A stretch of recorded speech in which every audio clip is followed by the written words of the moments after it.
지난 영상까지 살펴봤던 리더십 특성이론, 행동이론, 상황이론 모두 유용성이 분명히 존재하지만 부분적으로 현실에 적용하기에 한계가 있다는 단점도 있습니다. 1980년대 이후 기업을 둘러싼 정치, 경제, 사회, 기술 등 여러 환경들이 급격히 변하고 있습니다. 이러한 환경 변화로 인해 새로운 리더십 패러다임에 대한 필요성이 증대되기 시작했습니다. 지금까지의 리더십 이론은 동기부여의 관점에서 접근하여 보상의 자극 강도가 조직 구성원의 노력 행위를 증대시킬 수 있을 것이라는 사고에 기인한 것이었습니다. 하지만 슈나이더의 연구에 따르면 조직 구성원의 행위에 영향을 미치는 것은 보상의 자극 강도가 아니라 리더 행위의 빈도라고 주장합니다. 또한 금전적 유인 중심의 동기부여 책으로는 조직 구성원의 가치와 태도를 변화시킬 수 없게 된 것도 최근의 가장 중요한 변화라고 할 수 있습니다. 이에 따라 여러 변화와 경쟁 속에서 생존하기 위한 방법으로 조직 변화의 필요성을 절감하며 조직 문화, 조직 변화, 조직 혁신 등에 보다 많은 관심을 갖기 시작했습니다. 이러한 변화의 추세에 따라 리더십 연구에도 패러다임의 변화를 가져오게 되었습니다. 새로운 리더십 이론들을 알아보기 전에 이번 영상에서는 리더십의 변화를 가져온 기업의 변화 양상과 패러다임의 변화에 대해 알아보겠습니다. 먼저 첫 번째로 기업의 중심 가치가 이윤 창출이나 성장을 넘어 서비스를 통한 인류 복지 증진과 조직 구성원의 자아 실현에 놓이게 되었다는 점입니다. 물론 이윤 창출의 절대적인 중요성이나 가치가 떨어졌다는 말은 아닙니다. 이윤 창출 못지않게 기업의 사회적 책임을 비롯한 윤리 경영이 큰 이슈가 되고 있다는 말입니다. 단지 주주나 고객들에게만 만족을 주는 것이 아니라 이해관계자의 관리 범위가 기존보다 훨씬 넓어지게 되었다고 할 수 있습니다. 빅 프라핏이라는 책을 보시면 여러 가지 사회 문제를 해결하면서 수익을 창출하고 있는 여러 기업들의 사례를 소개하고 있습니다. 또한 최근에는 사회적 기업이나 협동조합에 대한 관심도 많아지고 있습니다. 몬드라곤 그룹은 주식회사 형태가 아니라 협동조합으로 세계적인 성공을 거둔 사례로 알려지고 있습니다.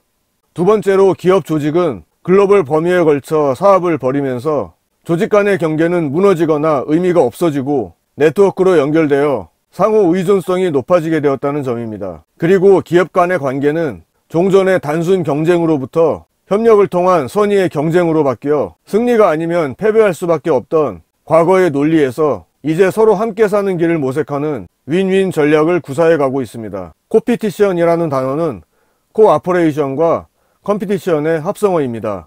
이 단어에서 의미하는 것처럼 최근의 기업들은 경쟁과 협력을 동시에 진행하는 경영 전략을 구사하고 있습니다. 또 동반 성장이라는 개념도 전 정부에서 상당히 강조하던 이슈였습니다.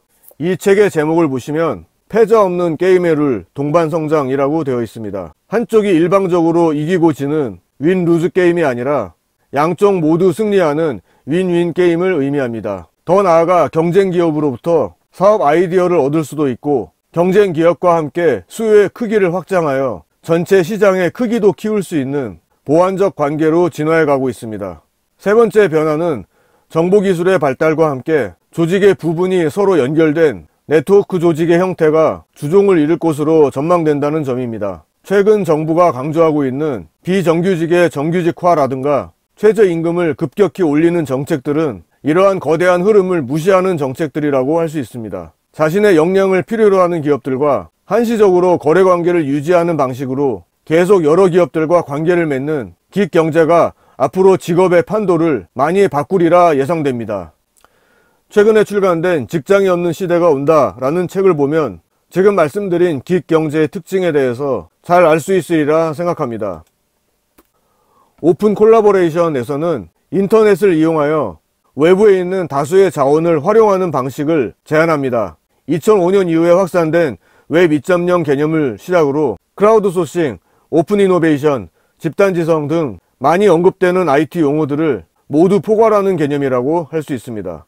한편 자신의 역량을 키우고 더 비싼 값으로 팔려는 노력과 함께 인류 복지의 증진이라는 가치에 따라 상호 협력을 하는 공동체 구조를 지향하는 경향도 병행되리라 생각합니다. 마을 공동체, 마을 기업, 그리고 앞서 언급한 협동조합 등의 이슈를 주로 제기하는 쪽은 진보나 좌파 쪽이지만 사실 보수나 우파 계열에서도 이 공동체 마인드에 대해서는 면밀히 연구하고 현실에 적용할 필요가 있다고 봅니다.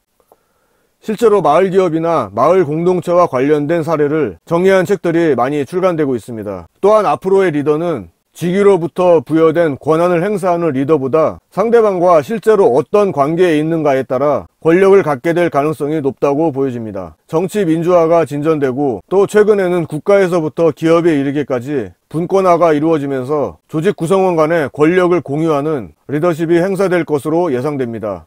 시민 권력이라는 책을 보시면 민주주의란 제도나 정치인에 의해서가 아니라 참여하고 행동하는 시민의 힘으로 움직인다고 설명하고 있습니다. 네 번째 변화는 미래 기업은 조직 경쟁력의 원천을 사람에게서 찾게 될 것이라는 점입니다. 교재에서 언급되고 있는 제프리 페퍼는 사람이 경쟁력이다 라는 책을 쓴 바 있습니다. 책 제목에서의 느낌처럼 조직 구성원을 인간답게 대접하는 인본주의 경영을 기업의 주축으로 하는 것이 앞으로 기업이 취해야 할 자세라고 할 수 있습니다. 또한 사이먼 사이넥은 리더는 마지막에 먹는다 라는 책을 통해서 숫자가 아닌 사람을 귀중히 여기는 리더의 특징과 다양한 사례들을 소개하고 있습니다. 이러한 기업 문화의 변화에 따라 리더십의 혁신적인 변화가 요구되고 있습니다.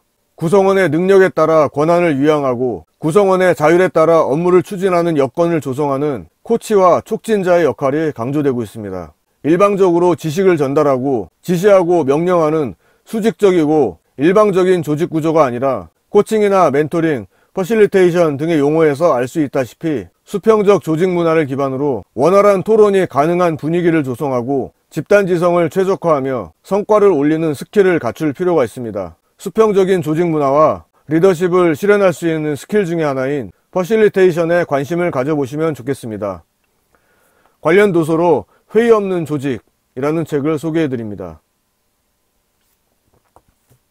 이제 앞으로의 리더는 업무를 감독하고 관리하는 관리자로부터 조직의 경영 전략과 업무 방침을 설정하고 업무 추진의 여건을 조성하는 리더를 요구하고 있습니다. 구성원의 조직 몰입과 리더와 구성원 간의 신뢰를 바탕으로 자율적으로 업무를 수행할 수 있도록 구성원에게 힘을 실어주는 인파워먼트가 경쟁력의 원천이 되고 있습니다. 이러한 리더십 패러다임의 변화에 따라 등장한 리더십 이론으로 변혁적 리더십, 서번트 리더십, 수직 쌍연결 모형, 리더십 대체 모형, 슈퍼 리더십 등이 있습니다.